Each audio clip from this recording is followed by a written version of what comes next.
سب سے پہلے تو میں گزارش کروں گا کہ آپ حضرات میرے لیے دعا کریں. مجھے 2 دن سے بڑی شدید تکلیف ہے، نزلہ، زکام اور پورے بدن میں درد. آج بھی یقین فرمائیں آپ کے عصر کی نماز کے بعد مجھے ہمت نہیں تھی کہ میں حرم شریف جا سکوں گا. پھر میں نے اللہ سے دعا کیا، اللہ اپنے دروازے سے محروم نہ کر دے. یہاں میں بیٹھا رہوں گا تو کیا کروں گا، کچھ پڑھا بھی تو نہیں جاتا. حرم کی برکت سے الحمدللہ درس بھی ہو جاتا ہے، کچھ تسبیحات بھی ہو جاتی ہیں، کچھ ذکر اذکار بھی ہو جاتے ہیں، کچھ مخلص محبین کی دعائیں بھی مل جاتی ہیں. تو اس لیے میں آپ کے لیے ہمیشہ دعا کرتا ہوں، آپ بھی دعا کریں.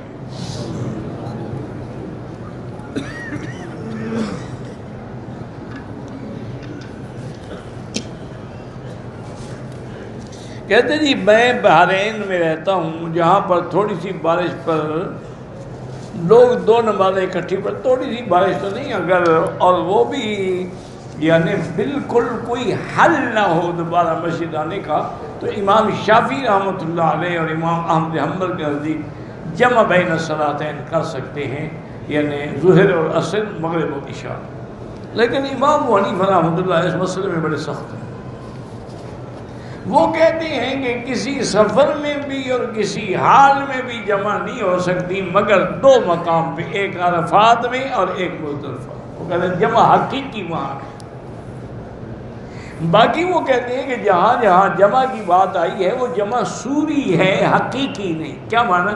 یعنی دیکھنے میں تو جمع ہے لیکن حقیقتاً جمع نہیں ہے. کیا معنی کہ اس نے ظہر کو پڑھا آخر وقت میں، اب ظہر پڑھ کے فارغ ہوئے 10 منٹ کے بعد عصر کا وقت اول داخل ہو گیا، پھر عصر پڑھ لی، تو اب بظاہر تو دونوں نمازیں اکٹھی نظر آ رہی ہیں، لیکن ظہر اپنے وقت پہ پڑھی اور آخر وقت میں پڑھی، عصر اپنے وقت پہ پڑھی اور اول وقت میں پڑھی. اس کو کہتے ہیں جمع سوری.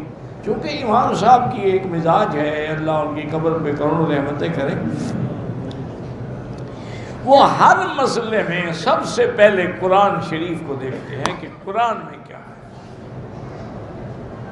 اس کے بعد وہ دیکھتے ہیں سنت رسول اللہ، اس کے بعد وہ دیکھتے ہیں اجماع صحابہ، اس کے بعد وہ دیکھتے ہیں قیاس. اچھا، پھر صحابہ میں بھی وہ سب سے پہلے یہ تلاش کرتے ہیں کہ ابو بکر، عمر، عثمان و علی نے کس حدیث پہ عمل کیا ہے، خلفائے راشدین. اگر ان میں نہ ملے پھر عشرہ مبشرہ میں ڈھونڈتے ہیں، ان میں بھی نہ ملے پھر اصحاب بدر میں ڈھونڈتے ہیں. وہ اتنی محتاط ہیں ہر مسئلے میں. اللہ ان کی قبر پہ رحمت فرمائے اور اللہ باقی ائمہ کرام کی قبروں پہ بھی کروڑوں رحمتیں نازل فرمائے. چونکہ ہمارا عقیدہ ہے کہ تمام ائمہ اربعہ حق ہیں اور ان کے خدمات حق ہیں. اگر ان سے کوئی غلطی ہوئی ہے تو اجتہادی خطا ہے، اور مجتہد اگر خطا کرے تو خطا نہیں ہوتی، اس پر بھی اس کو اجر ملتا. تو امام صاحب نے دیکھا کہ قرآن یہ کہتا ہے کہ ان الصلاۃ کانت علی المؤمنین کتابا موقوتا، کہ اللہ نے مومنین پر نمازوں کے اوقات معین کر دیے ہیں. وہ فرماتے ہیں جب معین ہے تو مشترک تو نہیں ہو سکتا. تعین اور اشتراک آپس میں ضد ہیں، اس لیے کیسے مشترک ہو سکتا.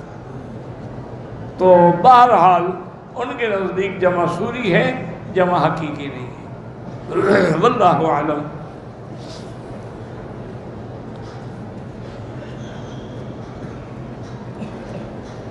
کہتے ہیں جی کہ حضرت نوح علیہ السلام کے زمانے میں جو طوفان آیا تھا اس میں ایک شخص زندہ بچ گیا تھا جس کا نام اوج ابن عنق تھا. پتہ نہیں آپ کو ملا تھا؟ مجھے تو نہیں ملا. کیوں جھوٹی روایات گھڑتے ہو؟ یہ اسرائیلی روایت ہے کہ اس کا قد اتنا بڑا، جب قرآن کہتا ہے کہ کوئی نہیں بچا ماں سوا اس کے جو حضرت نوح علیہ السلام کے ساتھ کشتی میں تھے. بس ان کا بیٹا نہیں بچا تو اوج ابن عنق کہاں سے بچ گیا؟ صرف ان کو نجات ملی جو حضرت نوح علیہ السلام کے ساتھ کشتی میں سوار ہوئے. اس کے باوجود کسی کو بھی پناہ نہیں ملی، حتیٰ کہ ان کا بیٹا جو اونچے پہاڑ پہ چڑھ گیا وہ بھی ڈوب گیا۔ یہ تو قصے بنے ہوئے ہیں جی، اس کا قد اتنا بڑا تھا اور فلاں تھا۔ اور لوگوں کو مصیبت یہ بن گئی ہے کہ جھوٹے قصے سننے میں مزہ بڑا آتا ہے، جھوٹے پیروں میں ان کو بڑا مزہ آتا ہے، کیونکہ جو کہیں گے وہ لکھ دے گا نا جی۔ ایک بزرگ تھے ہمارے، اللہ ان کی قبر پہ کروڑوں رحمتیں فرمائے، بڑے اللہ والے تھے۔ ایک آدمی آیا، پہلوان ہے، انہوں نے کہا حضرت 2 دن کے بعد دنگل ہے اور میری کشتی ہے، تو مجھے توید لکھ دیں کہ میں وہ کشتی جو ہے جیت جاؤں۔ اور میں بھی تمہارے مقابلے پہ جو پہلوان ہے وہ کسی اور پیر سے اگر توید لے آیا پھر تو توید سے لڑے گا، تم تو نہیں لڑو گے نا۔ تو بھئی میں تو تویزوں کو لڑانا نہیں چاہتا۔ تو یہ بس ایک باتیں ہیں اور روایات ہیں۔ اس لیے حضرت تھانوی رحمۃ اللہ نے لکھا ہے کہ دعا کا حکم اللہ نے دیا ہے اور دعا منصوص ہے، پھر دعا کے قبول کرنے پر اللہ کا وعدہ ہے، تویزوں پر تو اللہ کا کوئی وعدہ نہیں ہے۔ انہوں نے کہا وہ کام تم چھوڑ دیتے ہو اور جو کچا کام ہے وہ کرتے ہو۔ جب کوئی تکلیف ہے دعا کرو۔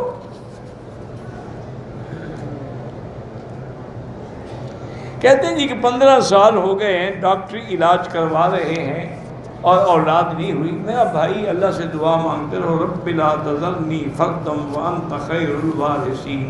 یہ جو دعا ہے نا قرآن پاک میں، یہ دعا بھی مانگتے رہو، علاج بھی کراتے رہو۔ مجھے نہیں پتا آپ کہاں علاج کرا رہے ہیں، ویسے بہرحال آج کل تو میڈیکل سائنس بہت ایڈوانس ہو گئی ہے۔ اچھا، اب ڈاکٹر انٹرنیٹ پہ آن لائن بھی مل جاتے ہیں، آپ اپنی بیماری لکھیں اور اس کو انٹرنیٹ کھول کے آن لائن کر، فوراً آپ کو جواب آنے شروع ہو جائیں گے۔ اس لیے کسی اچھے کا علاج کریں، یہ عام ڈاکٹروں سے علاج نہیں ہوتا، نہ ان کے پاس اس کا کوئی علاج ہے۔ میری ایک بہن ہے، اس کی شادی نہیں ہو رہی، تو میری بہن، میری بیٹی سورۃ الرحمن اول آخر درود شریف پڑھ کے 3 دفعہ۔ اچھا، پھر یہ بات لوگ کہتے ہیں او جی آپ نے بتایا تھا، میں نے 21 دن پڑھا ہے، ابھی تک تو میری شادی نہیں ہوئی۔ اللہ کے بندے، انبیاء کی دعا بھی 80 سال خدا نے نہیں سنی، تو آپ یا میں کون ہیں؟ ہمارا کام ہے مانگتے رہو۔ چلو فرض موال تمہاری شادی نہیں ہوئی، 3 دفعہ سورۃ الرحمن پڑھنے کا ثواب تو تمہیں روز ملے گا کہ نہیں ملے گا؟ تو اس میں کون سا تمہارا نقصان ہو رہا؟ ایک اور پھر دعا اس لیے منظور نہیں ہوتی کہ یقین کامل نہیں ہوتا، آدمی متذبذب ہوتا ہے، پتہ نہیں ہوتی ہے شادی یا نہیں ہوتی ہے، تو اس کا تو میرے پاس کوئی حل نہیں ہے۔ جب تک یقین کامل نہ ہو کوئی فائدہ نہیں۔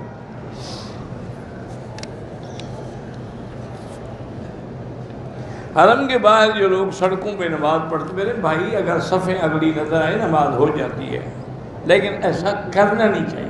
اندر حرم خالی پڑا ہے، لوگ سڑکوں پہ کھڑے۔ اچھا فجر کی نماز پہ آؤ نا، لوگ باہر میدان میں صفوں پہ بیٹھے ہوئے، اندر حرم خالی ہے، دروازے بھی کھلے ہوئے ہیں، رکاوٹ بھی کوئی نہیں۔ ایک عورت لندن سے عمرے کے لیے طواف صفا کرنے کے بعد غسل کیا، کپڑے تبدیل کیے، تقریباً 3 گھنٹے کے بعد خیال آیا کہ بال نہیں کٹوائے، پھر بال کٹوا، عمرہ ہو گیا، ٹھیک ہو گیا، کوئی دم شم بھی نہیں ہے۔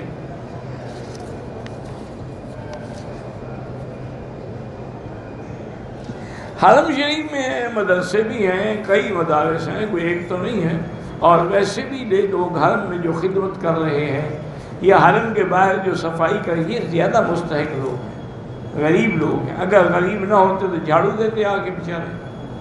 تو اسی طرح جو جمعیات بنی ہوئی ہیں ان میں بھی دین، وہ بھی بڑا صحیح خرچ کرتے ہیں۔ ہم 2 دن جیزان میں 2 دن جدے میں ہوتے ہیں، باہر نماز آپ کی قصر ہوگی، کفیل کا اس سے کوئی تعلق نہیں، جب آپ سفر کر رہے ہیں مسافر ہیں۔ بندہ مکے میں مقیم ہے، عمرہ ادا کرنے کے بعد کینچی سے بال چھوٹے ہیں، مکے والوں کے لیے کوئی نئی شریعت ہے، نیا دین ہے، پورے سر پہ اس طرح پھروائے، نہیں پھروانا چاہتا تو اس کو حکیم نے نسخے میں لکھا ہے کہ عمرہ کرو، عمرہ کرنا ہے سنت کے مطابق کرو۔ ہم ساری دنیا کے بال اگر اکٹھے کریں، میرا عقیدہ ہے کہ حضور کے ایک بال کے برابر بھی نہیں۔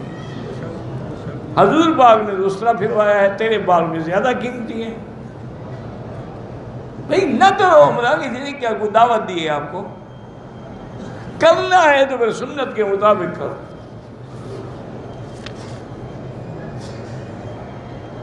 اگر ایک سے زیادہ طواف کر لیں پھر بعد میں 2 رکعت پڑھیں، بالکل وہ بھی جائز ہے۔ ہم جتنے سے حاجیوں کو ملنے کے لیے مکے آتے ہیں، کوئی عمرے کی ضرورت نہیں ہے۔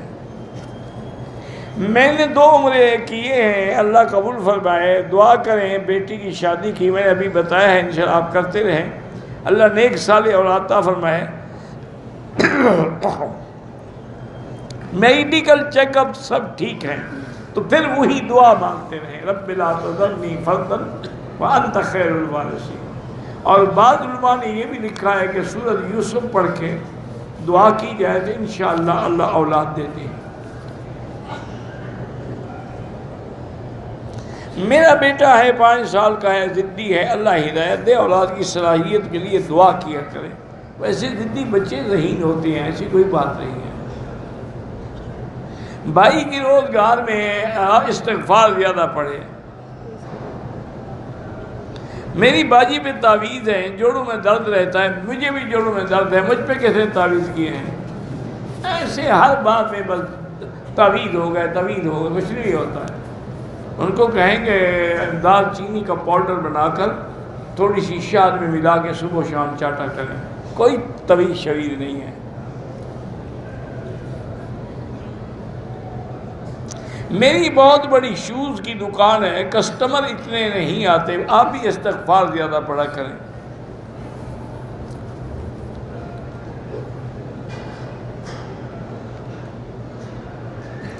میری بیوی حاملہ ہے، بیٹا پہلے ہوا تھا، وہ بھی بیچارہ بڑا کمزور ہے، اللہ تعالیٰ آپ کو صحیح صحت والی اولاد اور صالح اولاد جو ہے وہ نصیب فرمائیں۔ بس آپ دعا کرتے رہیں، وہ بیوی بھی دعا کرتی رہیں، انشاءاللہ اللہ پاک رحمت فرمائیں گے۔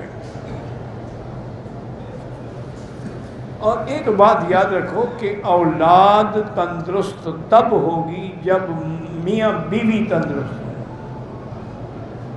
آپ نے دیکھا نہیں، ہم سے ہمارے باپ دادے جو تھے وہ کتنے مضبوط تھے۔ مجھے بالکل یاد ہے میرے والد صاحب رحمۃ اللہ علیہ کی تقریباً اس وقت 90 کے قریب عمر تھی۔ کبھی کبھی گھر میں بیٹھے ہوتے نا تو خوش کسی مزاج میں بیٹھے ہوتے، کہتے مولی مکی تم نے تو کوئی جوانی دیکھی ہی نہیں ہے۔ میں نے کہا حضرت جو اللہ نے کہہ رہے ادھر آؤ، میں آتا میرا ہاتھ پکڑ لیتے، کہہ رہے چھڑاؤ، دکھاؤ اپنی جوانی کا زور۔ یقین کریں میں بھٹک الٹ پلٹ ہو جاتا لیکن ہاتھ نہیں چھوٹتا۔ انہوں نے کہا ہم نے حلال روٹی کھائی ہے اور خالص مکھن اور لسی اور دودھ اور دہی گھر کی بنی ہوئی کھا دی، تم ڈالڈے کی پیداوار ہو، ہمارا کیا مقابلہ کر سکتے ہو؟ تو آج یہی مصیبت، یہ جو گھی ہے نا ڈالڈا، یہ جتنی ہمارے پھل آ رہے ہیں، سبزی ہزار ہیں، ان میں باقاعدہ کھاد ڈالتے ہیں اور ان میں سپرے کرتے ہیں۔ ایک اینڈرین ایک دوائی ہوتی ہے جو کماد کے ایکڑ میں اتنی چھوٹی سی شیشی، اگر 1 ایکڑ کماد میں ڈال دو نا جی، صبح کو کالا سیاہ ہو جاتا ہے اور 3 دن کے اندر کوئی جانور بھی منہ مار لے تو مر جاتا ہے۔ تو 3 دن کے بعد بھی اس میں کچھ نہ کچھ اثر تو رہے گا نا۔ یہ مصیبتیں ہیں جس کی وجہ سے اولادیں کمزور ہیں۔ اب صرف وظیفے سے کچھ نہیں ہوتا، اپنی صحت کا خیال کرو۔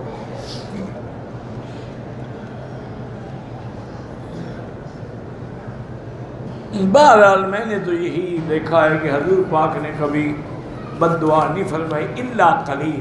2-3 موقع ہیں جہاں آپ نے بد دعا فرمائی۔ ایک تو پورے مکے والوں کے لیے اللہم علیہم سنین کسنی یوسف، کہ اللہ ان پہ قحط مسلط کر۔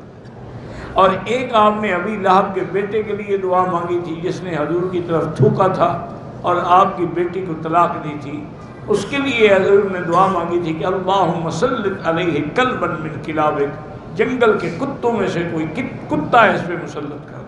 اور ہوا بھی وہ سفر میں گیا تو ایک شیر نے چھلانگ لگا کے ٹکڑے ٹکڑے کر دیے، یہ بد دعا کی تھی۔ اسی طرح ایک دو اور مقامات ہیں جہاں حضور مجبور ہو گئے کہ اللہم علی الکفرۃ اللہ مکے والوں پر لعنت بھیج جن نے ہماری نمازیں بھی قضا کرا ڈالی ہیں، ورنہ اور زیادہ نہیں۔ ہمارا ایک دینی ادارہ ہے، کچھ دشمن لوگ ہمارے ادارے کو بدنام کرنا چاہتے ہیں۔ بہرحال میرے بھائی گزارش یہ ہے کہ ہر دین کے کام کی مخالفت ہوتی ہے، اس لیے گھبرایا نہ کریں، اور دوسرا طلباء سے کہیں کہ ہفتے میں کم از کم ایک دفعہ سارے طلباء مل کے سورۃ کہف پڑھ کے دعا کیا کریں کہ اللہ ہمیں بھی، ہمارے طلباء کو بھی، ہمارے ادارے کو بھی دشمنوں کی ہر سازش سے محفوظ فرما۔ دشمن کچھ بھی نہیں کر سکتا۔ میں ایک دینی ادارہ چلاتا ہوں، اللہ کامیاب فرمائے، عرفات سے عمرہ کر سکتے ہیں، چونکہ عرفات حد حرم سے باہر ہے، وہاں سے احرام باندھ سکتے ہیں۔ رمضان المبارک میں ہی زکوٰۃ ادا کریں، کوئی ضروری نہیں، سارا سال بھی دے سکتے، مہارا رمضان میں 70 گنا ثواب بڑھ جاتا ہے، لیکن اگر آپ سارا سال تھوڑا تھوڑا دیتے ہیں تب بھی جائز ہے۔ اگر ہم اکیلے ہیں نماز میں تو اذان بھی دے سکتے ہیں، تکبیر بھی کہہ سکتے ہیں۔ اپنے ملک میں جانے سے پہلے طواف الوداع عمرے والوں کے لیے نہیں ہوتا، ویسے طواف کر کے جائیں۔ مولانا اسد عبید نے جامعہ اشرفیہ لاہور سے آپ کو سلام بھیجا ہے، اللہ ان کو خوش رکھے، اور میرے بھتیجے ہیں، اللہ پاک ان کو بھی اور ان کے ادارہ جامعہ اشرفیہ کو بھی کامیاب فرمائیں اور ہر قسم کے شرور و فتن سے محفوظ فرمائیں۔ غلاف کعبہ کو پکڑ کے دعا کرنا منع ہے، مقام ابراہیم کو ہاتھ لگانا یا چومنا بدعت ہے، غلاف کعبہ کو رومال یا کپڑے لے جا کے مس کرتے ہیں، بالکل بدعت ہے۔ مقام ابراہیم یا رکن یمانی کا حوالے دینے کی کیا ضرورت ہے؟ جب اللہ کہتے ہیں مجھ سے براہ راست پکارو تو تم پھر پتھروں کو درمیان میں لا رہے ہو۔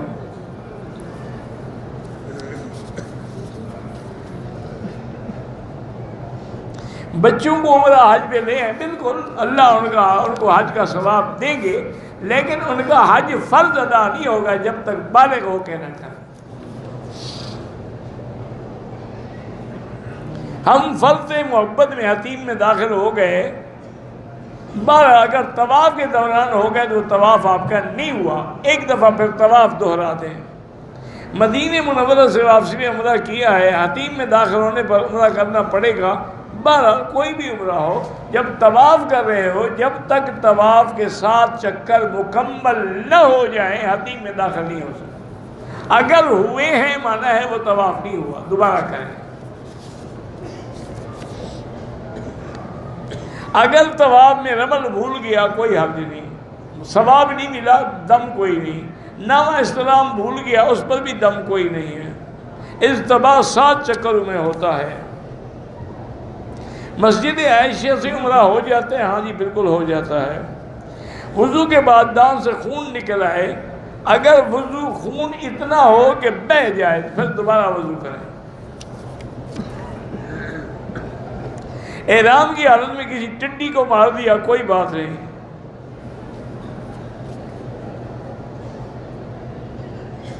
حاجی کی دعا 40 دن تک قبول ہوتی ہے، نہیں 40 دن کا تو پتہ نہیں، البتہ حدیثوں میں یہ ہے کہ جب وہ گھر آئے تو اس کو پہلے مسجد میں بیٹھنا چاہیے تاکہ لوگ اس سے دعا کرا لیں۔ گھر جانے کے بعد تو پھر ہماری طرح پاجی ہو جائے گا نا، جب تک نہیں پہنچا اس وقت تک تو کچھ ہوش ہوگا نا۔ عورتیں نوکری کرتی ہیں، بالکل اگر ان کی نوکری ایسی جگہ ہے جہاں مردوں سے واسطہ نہ پڑے جائز ہے، یا پھر ہسپتالوں میں مجبوری ہے، عورتیں نہ ہوں تو کون نرسنگ کرے گا۔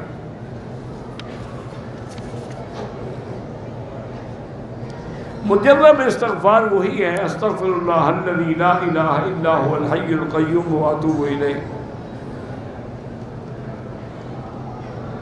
گھٹی جو بچے کو دی جاتی ہے اس کی آداب بچے پہ ہوتی ہیں؟ بالکل نہیں۔ وہ تو ویسے ایک اچھی بات ہے کہ تحریک جو ہے کوئی اللہ والا کرے، ورنہ عادات اس سے کوئی فرق نہیں پڑتا۔ دیکھیں نا، ایک اصول یاد رکھیں کہ سارا معاملہ میرے اللہ کے ہاں۔ اب دیکھیں موسیٰ علیہ السلام فرعون کے گھر میں پلے، اور سامری جو تھا نا، یاد رکھیں جس نے وہ بشرہ بنایا تھا، یہ سامری ولد الزنا بھی تھا، ماں اس کو چھوڑ گئی تھی، یہ غار میں پڑا تھا، لیکن اللہ کی مرضی تھی، امتحان تھا کہ جبریل علیہ السلام آ کے اس کو غذا دیتے تھے روزانہ، حتیٰ کہ یہ بڑا ہو گیا۔ تو جس کو جبریل نے بنایا پالا وہ تو سامری بنا ملعون، اور جو فرعون کے گھر میں آیا وہ اللہ کا نبی بنا اور کریم اللہ بنا۔ تو یہ گھٹیوں سے کچھ ہوتا تو جبریل کی گھٹی نہ لگ جاتی اس کو، وہ ٹھیک ہو جاتا۔ بس ایک اچھی بات ہے کہ تحریک سنت ہے، حضور پاک نے خود کی حسن حسین کی تحریک۔ میرے بھائی کی شادی کو 13 سال ہو گئے، اولاد نہیں ہے، اللہ پاک سب پہ رحم فرمائے۔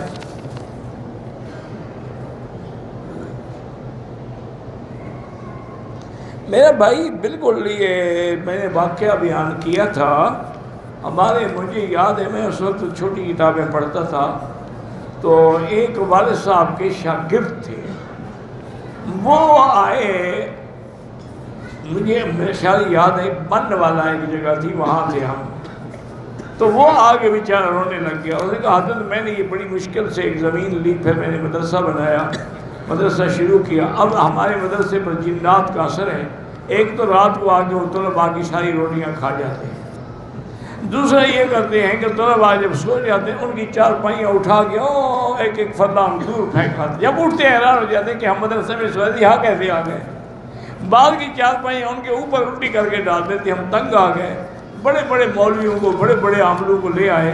ایک عامل نے دعویٰ کیا تھا کہ اگر میں آپ کے مدرسے سے جنات نکال دوں تو پھر مجھے آپ اتنا انعام دیں گے۔ ہم نے کہا بھئی یار ہم دیں گے، کپڑے بیچ کر بھی دیں گے، ہم تنگ آ چکے تھے۔ کہتے ہیں اس کو لے آئے، اس کو جنات نے اتنا رات کو خوب مالش کی، مارا کہ وہ رات کو ہی بھاگ گئے۔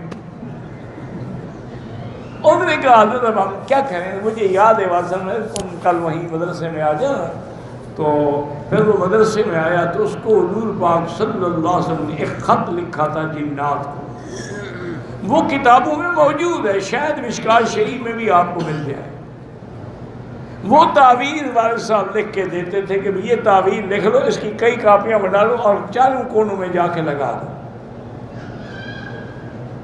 وہ لے گیا، اس کے بعد 4-5 دن کے بعد آیا، اس نے کہا حضرت الحمدللہ ثم الحمدللہ، ہم نے وہ خط لگایا، جنات آئے، جو خط کو دیکھے تو گھبراتے، پھر اپنے بڑے سردار کو لے آئے، تو اس نے کہا بدبختو یہ اللہ کے نبی کا پیغام آئے، ابھی سوچ رہے ہو نکل جاؤ یہاں سے، اگر نہیں نکلو گے میں سب کو مار ڈالوں گا۔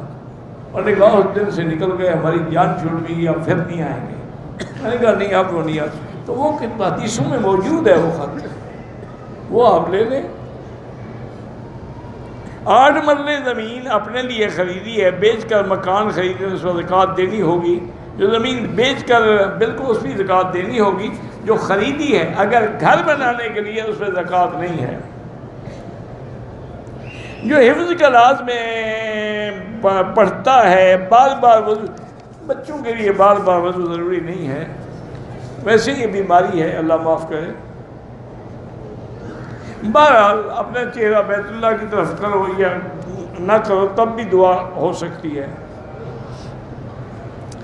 میں نے اپنے رہائشی گھر کے علاوہ 2 گھر کرائے پر دی ہے، تو اب جو کرائے میں آمدنی آئے گی اس پہ زکوٰۃ ہوگی، مکانوں پہ نہیں۔ جمعے کی پہلی اذان کے بعد 4 سنتیں نہ پڑھا کرو، وہ تو ابھی زوال ہی نہیں ہوا، زوال جب ہو جائے تو پڑھ سکتے ہو، یعنی جیسے اب دوسری اذان ہوتی ہے تقریباً میرا اندازہ ہے کہ 12:35 پہ، تو آپ 12:30 میں سنتیں شروع کر دیں، امام کے آتے اذان ہوتے تک آپ سنتیں پوری کر دیں گے۔ حرم کی تصویر بنا سکتے ہیں،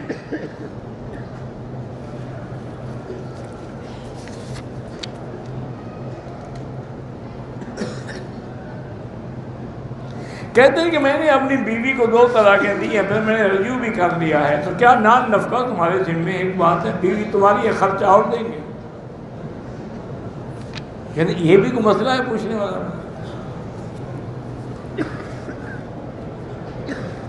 نماز میں وسوسے آتے آنے دو، کچھ نہیں ہوتا۔ شیعہ کے گھر کھانا نہ کھائیں تو بہتر ہے، پتہ نہیں وہ کیا کیا کرتے ہیں۔ ہماری جہاز نے سیالکوٹ سے دبئی میں 1 گھنٹہ رکنا تھا، ہم نے احرام باندھنے تھے، جہاز نے اتنا کیا ہم نہیں کیا، ہم نے جہاز میں احرام باندھے، جدہ پہنچنے سے کوئی 30-35 منٹ پہلے عمرے کی نیت، کوئی بات نہیں، ٹھیک ہے، جہاز میں باندھے تب بھی ہو گیا۔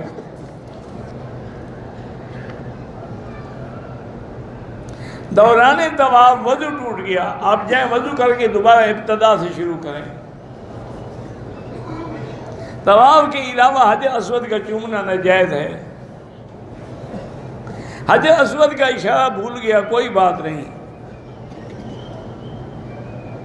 ہمارے گاؤں میں مسلمانوں کی مسجد ہے، قادیانی نے سیل کروا دی ہے، کیس چل رہا ہے، اللہ آپ کی مدد کرے۔ اللہ تبارک و تعالیٰ جو بچے بچیاں قرآن پڑھ رہی ہیں، عالمہ بن رہی ہیں، سب کو کامیاب فرمائے۔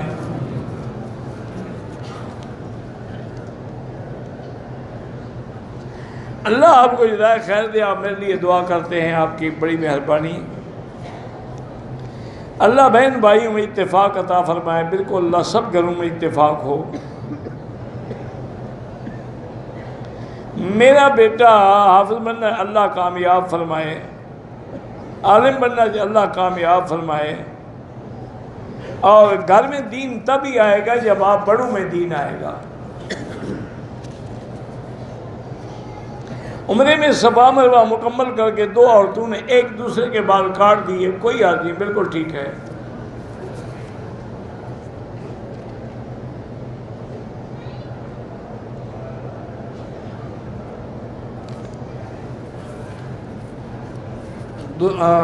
ادعو لك اللہ یسر علیک سفرک وزودک بالتقوی۔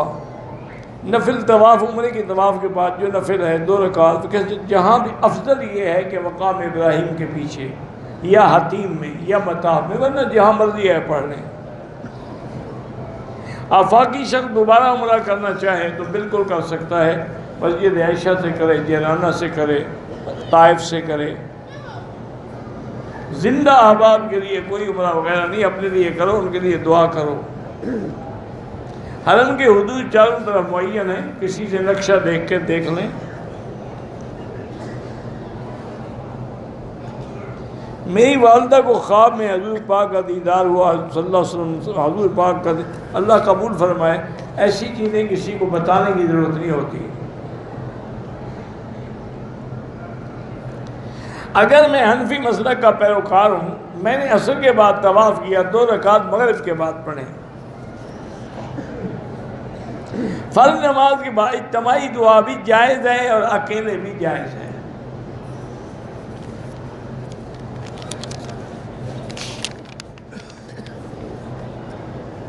عمرے پر لوگ واپسی میں مبارکباد دیتے ہیں، ٹھیک ہے، زمزم کا پانی کم ہو تو اس میں پانی نہ ملائے، تھوڑا تھوڑا دیں۔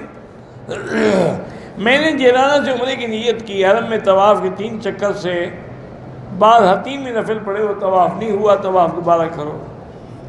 عورت عمرے کے بعد اپنے بالوں کو پیچھے لے جائے، جہاں اس کے بالوں کی انتہا ہو جائے وہاں 1 پور کے برابر بال، یعنی سارے بالوں کے سرے کٹ جائیں۔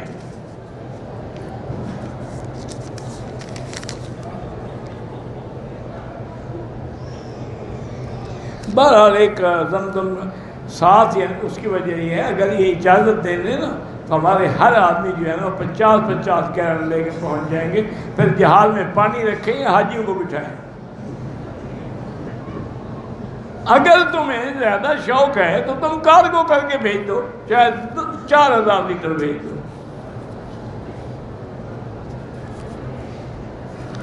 اللہ جن کی اولاد نہیں ان کو اولاد صالح عطا فرمائے۔ کعبے کی طرف پیٹ کر کے بیٹھنا بھی جائز ہے۔ بالکل نمازیں جو ہیں نا ہر حال میں پڑھیں، لیکن سفر میں سنت معاف ہے، ورنہ تو سنت معاف نہیں ہے۔ اگر پڑھیں تو ثواب ہے۔ اگر وضو کے بعد کھجور یا کوئی چیز کھا لی تو کوئی حاجت نہیں، کچھ وضو کو کچھ نہیں ہوتا، ویسے کلی کرنا چاہو تمہاری مرضی ہے۔ اگر احرام کی حالت میں سر مڈانے سے پہلے عطر لگایا، اگر ایک عضو پہ یعنی پورے ہاتھ پہ لگایا، دم پڑ گئی۔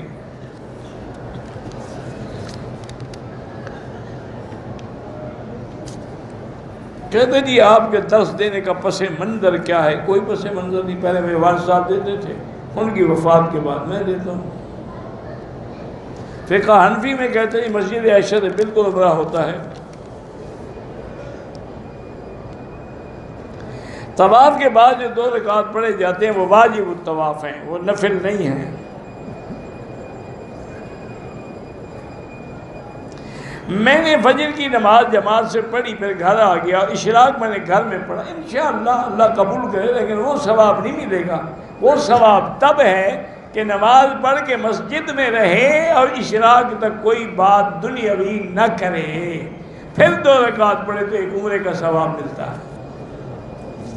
لیکن نہ پڑھنے سے تو بہتر ہے گھر میں تم نے پڑھ تو لیا۔ میرے ساتھ 2 سال کی بیٹی ہے، اس کے دل میں سوراخ ہے، اللہ شفا عطا فرمائے۔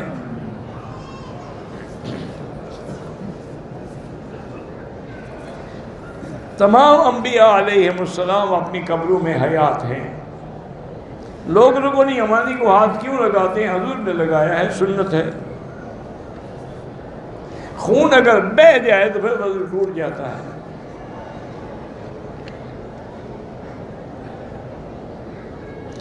کہتے جی کپڑے کی دکان ہے، اس کی مشہوری کے لیے لڈی پتلے پر تصویر ہوتی ہے، ایسی تصویر نہ ہو جس سے چہرہ واضح ہو، چہرے کے علاوہ باقی تصویر۔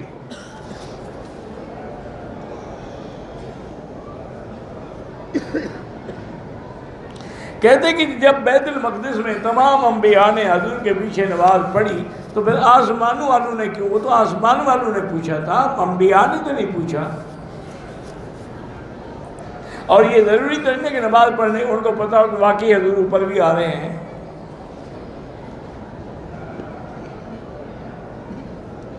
کہتے جی کہ ہمارے ہاں بہت سارے لوگ ہیں جو جھاڑ پھونک کا کام کرتے ہیں، اس سے ایسی کوئی جھاڑ پھونک نہ کروایا کرو، یہ پیشہ ور لوگ ہیں۔ میں حافظ قرآن ہوں، بھول گیا ہوں، قرآن پڑھ کے بھول جانا گناہ کبیرہ ہے، توبہ کرو اور روزانہ یاد کرنے کی کوشش کرو۔ میری بہن کی عمر 22 سال ہے، وہ مٹی کھاتی ہے، اللہ اس کو شفا عطا فرمائے۔ یہ ہوتا ہے بعض لوگوں کو بچپن سے۔ میں نے اپنی بیٹی کا نام امامہ نور رکھا ہے، ٹھیک ہے۔ مہک بطور، یہ مہک کا تو مجھے پتہ نہیں، بطور رکھو تو ٹھیک ہے۔ طواف میں مرد کو سر رنگا، احرام کی حالت میں سر ننگا ہوتا ہے، طواف میں نہیں۔ صفا مروہ میں بھی کندھا ننگا رکھنے کی ضرورت نہیں ہوتی۔ پاکستان سے جدہ جہاز میں آپ عصر مغرب کی نمازیں بغیر قبلے کے تعین کے پڑھ لیں، بالکل دوبارہ پڑھیں۔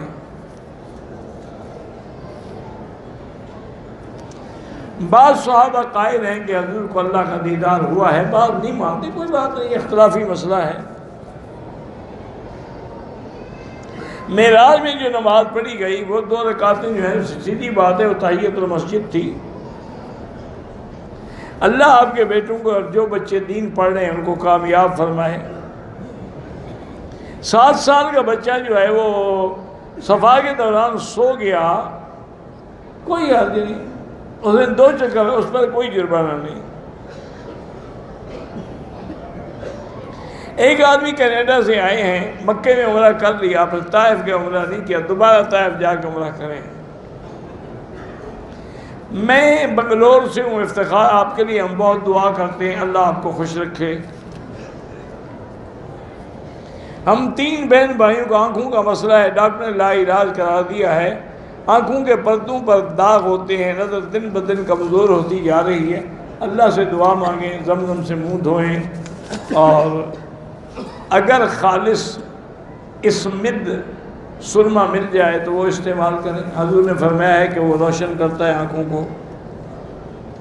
اگر حتیم میں ہم نفل پڑھ رہے ہیں، دوسری عورت بھی کھڑی ہے، وہ اس کا کوئی حرج نہیں، یعنی ایک نماز نہیں اکٹھے نہ، وہ اپنی نفل پڑھی تو کشمیر میں جہاد بالکل جہاد ہے، وہ ہندوؤں کے ساتھ لڑ رہے ہیں جو ظالم ان پر، یعنی پہلے گنوں سے فائر کر کے ان کو اندھا کرتے ہیں، آگ لگا دیتے ہیں، تو ایسے ظالموں کے خلاف جہاد نہیں ہے، پھر جہاد کس کے خلاف ہوگا؟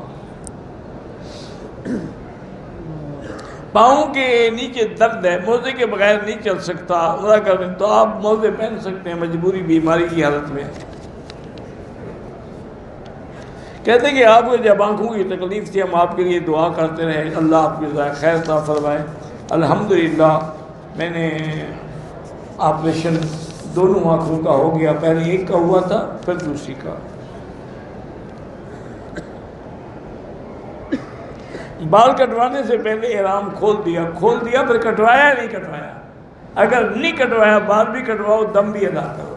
اگر کچھ دیر کے بعد بال کٹوا دیے تو کوئی دم نہیں ہے۔ زمزم کا پانی کافر کو بھی دے سکتے ہیں، ابو جہل کیا پیتا تھا، کیوں نہیں دے سکتے؟ اس نیت سے دو کہ یا اللہ ماء زمزم لما شرب لہ، زمزم جس کام کی نیت سے پیا جائے وہ فائدہ ہوتے، اللہ اس کو مسلمان کر دے۔ آپ کے بچوں کو بھی اللہ صالح بنائے۔ بہرحال میرا نمبر جو ہے ضیاء الرحمان صاحب پشاور سے، یہ جو میرے ساتھ بیٹھتے ہیں نا بچی، ان سے آ کے لے لیں۔ ایک اور بیٹی نے بھی درخواست کی تھی، میں نے پہلے بھی دعا کی ہے، لیکن وہ کہتی ہے کہ وہ میں نے آپ کا یوٹیوب پہ 10 روز سنتی ہوں، اس میں تو نہیں آیا۔ ان کا بیٹا عبداللہ اور فاطمہ ہے، اللہ ان کو بھی صالح بنائے۔ تبلیغ والوں میں اختلاف چل رہا ہے، اللہ ان کے اختلاف کو دور فرمائے۔ صفا مروہ کی صفا 7 چکر ہی ہوتے ہیں، صفا سے شروع کرو مروہ تک ایک، یہ ایک ہوگا۔ زیادہ چکر ہو گئے تو اللہ معاف کریں۔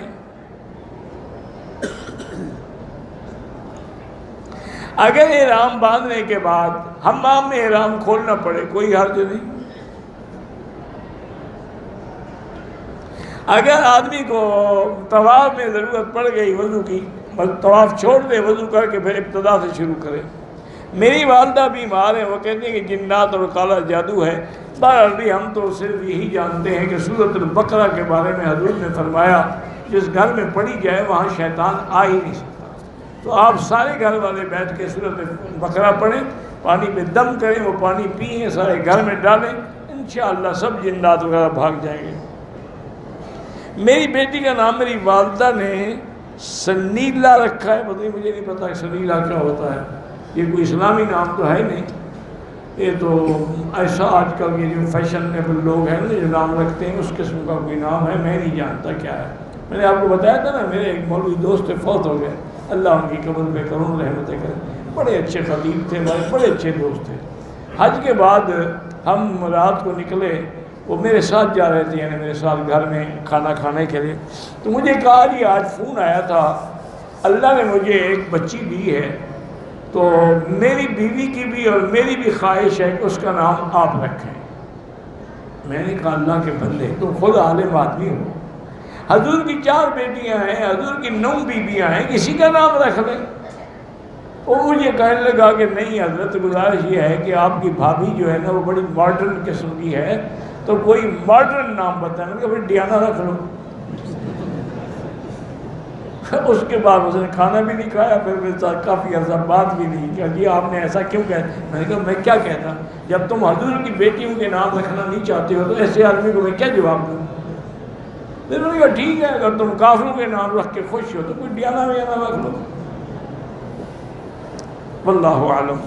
اللہم صلی علی سیدنا محمد وعلی آل سیدنا محمد کما صلیت علی ابراہیم وعلی آل ابراہیم فی العالمین انک حمید مجید۔ یا اللہ یا اللہ یا اللہ یا رحمان یا رحیم تقبل منا